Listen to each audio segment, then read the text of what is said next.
The forest did not begin with silence.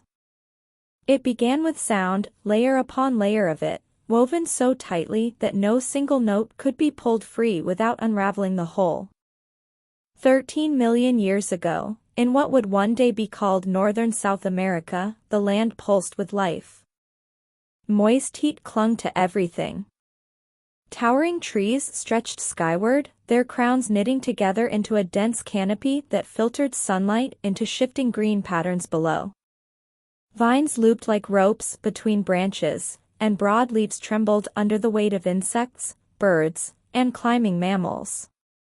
Rivers did not flow in neat, predictable paths. They wandered. They split and merged, carving fresh channels through the earth and abandoning old ones just as quickly. Floodplains spread wide during heavy rains, then receded, leaving behind mosaics of forest, wetland, and newly exposed ground. Nothing here was fixed. Everything adapted or disappeared. And among the many creatures navigating this restless landscape were monkeys. They were not the monkeys one might recognize today. Smaller, quicker, their bodies built for agility rather than power, they leapt through the trees in search of soft, sweet rewards, ripe fruit, tender shoots, and the occasional insect. Their lives were shaped by abundance, but also by competition. Fruit was precious. Fruit was fleeting. And when it vanished, survival became uncertain. High in the canopy, a small troop moved cautiously through the branches. Their eyes scanned constantly. Their fingers tested every grip. They paused often, not from laziness, but from calculation. Every movement cost energy, and energy was something they could not afford to waste. One of them, slightly larger than the rest, paused longer than usual. She tilted her head, studying a cluster of leaves. Not fruit. Leaves. She reached out anyway. Her fingers curled around the tough, fibrous surface. For a moment, she hesitated, as if guided by instinct that warned against wasting effort on something so unrewarding. Then, slowly, she brought the leaves to her mouth. Her teeth met resistance. Not the soft yielding of fruit flesh, but something stubborn, uncooperative. She chewed. The effort showed immediately. Her jaw worked harder, slower. The fibers resisted breaking apart, forcing her teeth to grind and slice rather than simply crush. It was inefficient.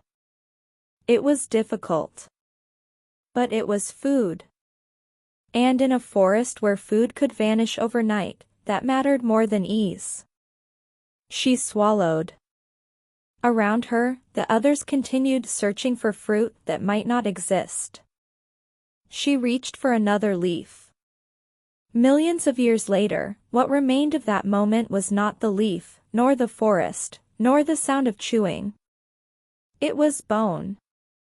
Buried deep within sediment that would one day be known as the La Venta deposits in Colombia, fragments of ancient jaws lay hidden for millions of years, waiting for the right eyes to find them. Dr. Siobhan B. Cook brushed away the last layer of dust with careful precision.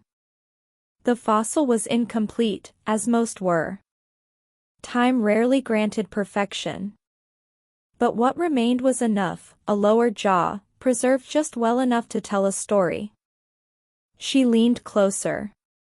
There it was again. That pattern.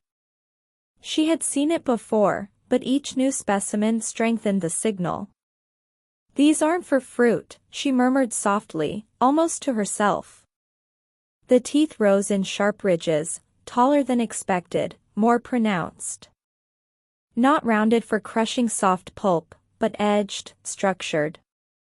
Designed. She traced the contours with her eyes, imagining how they would have met their upper counterparts millions of years ago. When the jaws closed, those ridges would align like blades. Not randomly. Precisely. Cutting. Slicing. Grinding. Leaves. The realization had not come all at once. It had emerged gradually, fossil by fossil, observation by observation. For years, the story of South American primates had seemed incomplete. There were monkeys in the fossil record, yes, but they were small. Their diets appeared limited. Their ecological roles, constrained. And one thing was missing entirely. Leaf eating. In other parts of the world, primates had long since adapted to consuming leaves.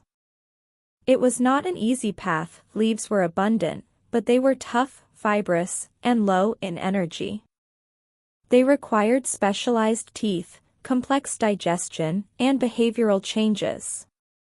In South America, however, no such evidence had existed. Until now. Before this, Dr. Cook said during one discussion with her colleagues, holding up a cast of the jaw, we didn't have any evidence of leaf consumption in South American primates. She turned the fossil slightly, letting the light catch the ridges of the molars. But this changes that. The monkey had a name now. Stertonia victoriae. An extinct ancestor, one that stood near the base of a lineage that still existed today. Howler monkeys. In the present, howler monkeys were unmistakable. They were larger than many other monkeys, their bodies built not just for agility but for endurance. Their movements were deliberate, their energy carefully conserved. And when they called, when their voices echoed through the forest, it was impossible to ignore them. Deep. Resonant. Carrying for miles. Their lives revolved around a different strategy. They did not chase fleeting fruit. They relied on something far more stable. Leaves. Back in the lab, Dr. Cook compared the fossil teeth to those of modern howler monkeys. The resemblance was striking. Too striking to dismiss. The same tall ridges. The same alignment.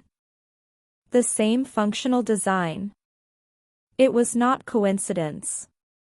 It was continuity. What we're seeing, she explained, is not just a diet. It's the beginning of a strategy. That strategy had consequences. Major ones.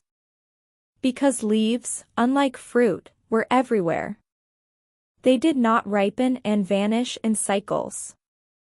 They did not cluster in limited patches that sparked competition. They covered the forest, an endless, renewable resource. But they came with a cost. They were hard to process. And they did not provide energy quickly. Only animals that could handle both challenges could take advantage of them. Dr. Cook turned her attention to another question. Size. How big was this animal? One of her colleagues had asked. It was not an easy question to answer. Fossils rarely offered complete skeletons, and body mass had to be estimated using indirect methods, measurements, comparisons, models. But the results were consistent enough. Somewhere between 15 and 19 pounds, she said. There was a pause. Because that number mattered. A lot. Before Stertonia victoriae, the monkeys in the South American fossil record were much smaller. Light. Quick. Dependent on high-energy foods like fruit. But this was different. This was a shift. A move towards something larger. Something heavier. Something that did not need to rush constantly from one food source to another. Prior to this, Dr. Cook noted, the monkeys we have in the fossil record are much smaller. She gestured toward the fossil. This changes that picture. Back in the ancient forest, the consequences of that shift were already unfolding. The leaf-eater moved more slowly than her fruit-seeking neighbors. But she did not panic when fruit was scarce. She did not compete as fiercely. She did not need to. Where others searched desperately, she fed steadily. Where others burned energy in constant motion, she conserved it. And slowly, over generations, her kind began to change. Bodies grew larger. Jaws grew stronger. Teeth grew sharper. Not by chance, but by necessity. The forest itself continued to change. Rivers shifted course, reshaping the land. New feeding zones emerged. Old ones vanished. Animals adapted or disappeared. And within this dynamic world, something remarkable was happening. A new kind of primate was carving out its place. Not by chasing the best food, but by mastering the most reliable one.